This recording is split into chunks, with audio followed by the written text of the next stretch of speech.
Up until February of this year, 2013, I was the Senior Executive responsible for joint natural resource management programs in the Murray-Darling Basin, including the native fish strategy. I think it's an example of a really well-designed, well-crafted program that brought scientists, governments and communities together to do a range of things that were absolutely necessary. So I think if Australia is going to maintain a can-do approach to managing and restoring ecosystems, we have to have programs like that. Otherwise, they represent a kind of hollow rhetoric. They're a bit like a set for a Western. You go around the back and there's nothing there, just a set of props. You know, we have to have the substance behind the appearance of our policies. And the native fish strategy was a great example where there was real substance. It evolved over time, brought together the right people.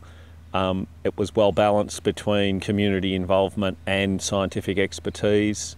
It built gradually, and it's a very good example of this can-do approach where nobody's been in this space before, nobody's been asked to solve these problems, and so some committed people came together and worked as well as they could to really have a crack at it. Because the need still exists, because the community values are what they are, things will continue to happen. Often programs are rebadged, reborn.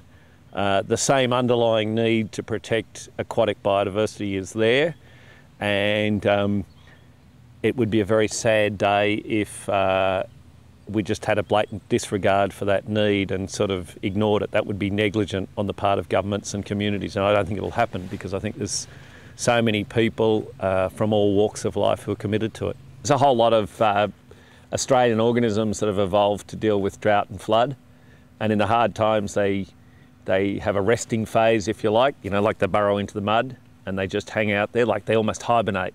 It's not the correct biological term. Then when the flood comes, they're there and they flourish. If you have a bunch of committed people who are interested in doing great things, you don't always get the favourable conditions, but when the conditions are favourable, you have to be ready to go.